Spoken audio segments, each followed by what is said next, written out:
అందరికీ నమస్కారం. Tamil Nadu political high drama సుఖాంతమైనట్టుగా కనపడుతుంది.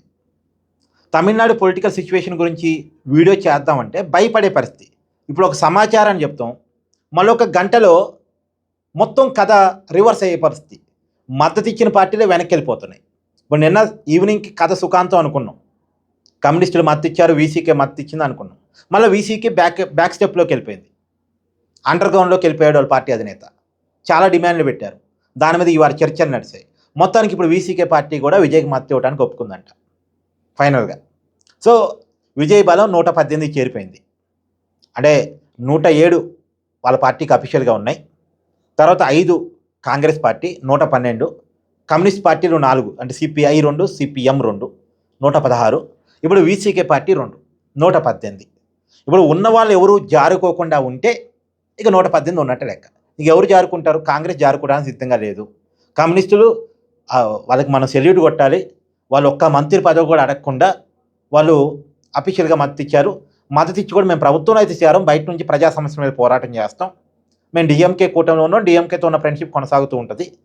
మేము రాజకీయ అవసరాల కోసం మేము సపోర్ట్ చేయటం లేదు. ఇప్పుడున్న సిచ్యువేషన్ దృష్ట్యా సపోర్ట్ చేస్తున్నామని వాళ్ళు చెప్పారు. సో, వాళ్ళు 4 వాళ్ళు ఎక్కడా బ్యాక్‌కు వెళ్ళే పరిస్థితి అయితే లేదు. ఇక వీసీకే పార్టీ మళ్ళా బ్యాక్ వెళ్తే చెప్పలేం. కానీ ఇప్పటికైతే ఇంత డ్రామా ఆడిన తర్వాత మద్దతు ఇచ్చారు కాబట్టి ఇప్పుడు బ్యాక్ వెళ్ళలేము, ఇక వెళ్ళటానికి అవకాశం ఉండదేమో. మొత్తానికి 118. అయితే ఈ 118 కూడా ఇప్పుడు రేపు అసెంబ్లీ ఫ్లోర్ మీదకి పోతే ఇంకా విజయ బలం పెరిగిద్ది. ఎందుకంటే అన్నాడీఎంకే అసంతృప్తి ఎమ్మెల్యేలు కూడా విజయ్‌కి మద్దతు ఇస్తారు. సో, ఇబ్బంది ఏముండదు ఇక గవర్నమెంట్‌కి. విజయ్ తమిళనాడు సీఎం. ఏదన్నా అండి, సీఎంగా ప్రమాణ స్వీకారం చేపించేంత వరకే ఈ పొలిటికల్ డ్రామా అంతా కూడా. ఒక్కసారి విజయ్ సీఎం కుర్చీలో కూర్చున్న తర్వాత అన్నాడీఎంకే అసంతృప్త బ్యాచ్ ఖచ్చితంగా విజయ్‌తో టైప్ అవుద్ది. అప్పుడు అసలు వీసీకే బ్యాక్ అయినా పెద్ద పెద్ద ప్రాబ్లం ఉండదు. కానీ అక్కడ దాకా కథ పోనీట్టాయిల్లు. ఈ విషయం బీజేపీకి తెలుసు, గవర్నర్‌కి తెలుసు, అన్నాడీఎంకే పార్టీకి బాగా తెలుసు. ఇప్పుడు అన్నాడీఎంకే పార్టీ చచ్చిపోకుండా కాపాడుకోవటానికి చేస్తున్న డ్రామా ఇదంతా కూడా. అన్నాడీఎంకే తునామునకలు అయ్యే పరిస్థితి ఉంటుంది. ఆ పరిస్థితి నుంచి అన్నాడీఎంకేని రక్షించడం కోసం విజయ్‌ని ఇబ్బంది పెడుతున్నారు అంతే. అంతా కూడా ఇదంతా జరుగుతుంది పొలిటికల్ హైడ్రామా. మొత్తానికి ఆ కథ ఆగినట్టుంది. ఇప్పుడు గవర్నర్ ఏం చేయబోతున్నారు? వీసీకే పార్టీ మద్దతు కూడా వచ్చింది.